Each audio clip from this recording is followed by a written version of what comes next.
Friends, welcome to this new lesson. ये lesson जो होगा हमारा 3 एग्रीकल्चरल बिल्स जो हैं जिन पे अभी पंजाब और हरियाणा में किसान प्रोटेस्ट कर रहे हैं उनसे ये वीडियो रिलेटेड है।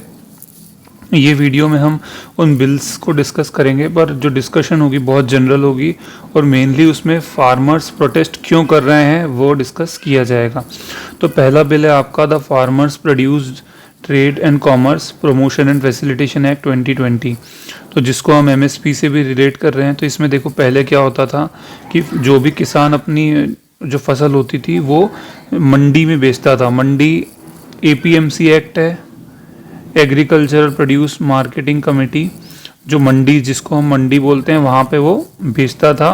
तो वहाँ पे क्या होता था, जब वो बेचता था तो जो व्यापारी खरीदते थे उससे 6% टैक्स लगता था, ठीक है। और वो जो खरीद होती थी वो एमएसपी पे होती थी, एक मिनिमम प्राइस होता था। ये सब कानून है, ठीक है। तो एमएसपी पे वो होता था, टैक्स होता था, और जो टैक्स लेते थे वो जो सरकार होती थी वो मंडी में उसकी मंडी के रख रखाव में और जो उसकी कमीशन बनती थी वहाँ पे वो यूज़ होता था। तो मैंने आपको बताया फार्मर प्रोड्यूस से रिलेटेड है।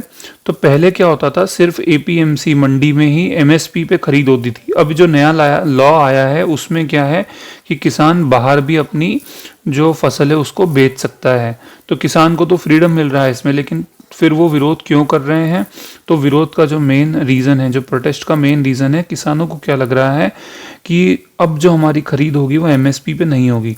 तो फार्मर्स ये कह रहे हैं कि आपने पहले एपीएमसी मंडी में होता था, अब आप क्या कह रहे हो कि प्राइवेट बाहर भी हम बेच सकते हैं, यही आप कह रहे हो। फार्मर्स का ये कहना है कि आप जो एमएसपी है वो प्राइवेट सेक्टर में भी लागू कर दो, मतलब ऐसा कानून ला दो कि जो प्राइवेट बाहर जो हम बेचेंगे, पहले क्या था कि जो रजिस्टर्ड बिजनेसमैन थे, जो व्यापारी थे, वही ले सकते थे, अब तो बाहर भी ले सकते हैं। तो फार्मर्स का ये कहना है कि आप एमएसपी को बाहर भी लागू कर दो। मैं आपको बता दूं कि ये जो लॉ है बिहार में पहले से है, 2006 से।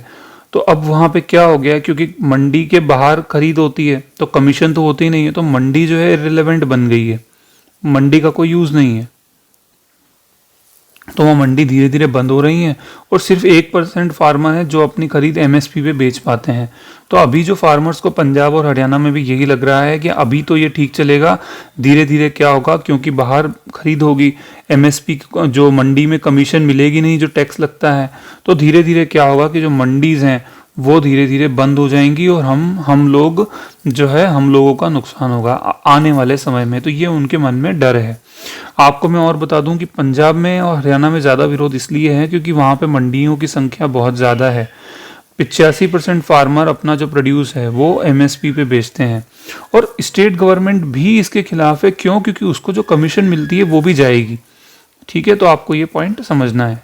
जो दूसरा बिल है farmers empowerment and protection agreement of price assurance and farm services act 2020, तो इसमें देखो ये कॉन्ट्रैक्ट फार्मिंग से रिलेटेड है।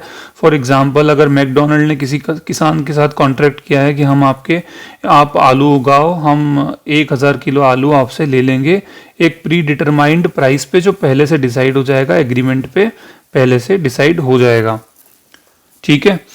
ये चीज़ें पहले भी होती थी, लेकिन पहले ऐसा कानून नहीं था, अब ये कानूनन हो गई हैं। तो किसान क्यों डर रहे हैं? पहले क्या होता था, किसान पंचायत में भी अपना ये जो कन्फ्लिक्ट होता था वो सुलझा लेते थे, लेकिन अभी किसानों के मन में क्या डर है कि अगर ऐसा कुछ हुआ तो जो बड़ी बड़ी कंपनियां हैं वो तो कोर्ट अप्रोच कर सकती हैं, अच्छे वकीलों को अप्रोच कर सकती हैं, तो हमारे लिए जो ये कानून है वो हम कहाँ कोर्ट में भटकेंगे। तो किसानों के मन में ये डर है।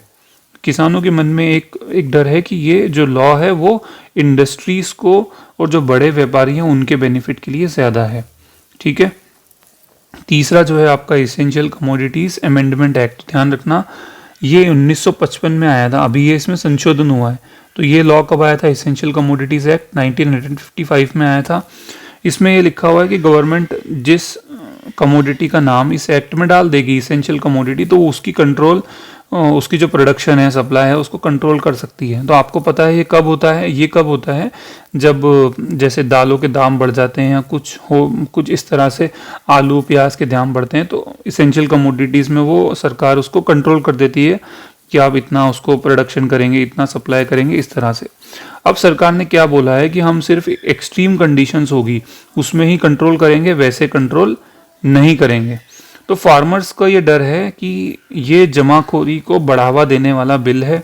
तो व्यापारी क्या करेंगे, उनसे माल खरीद लेंगे, उसके बाद जमा कर लेंगे, और उसके बाद वो अपने प्राइस पे, वो अपने प्राइस पे जमाखोरी करके अपने प्राइस पे मार्केट में निकालेंगे।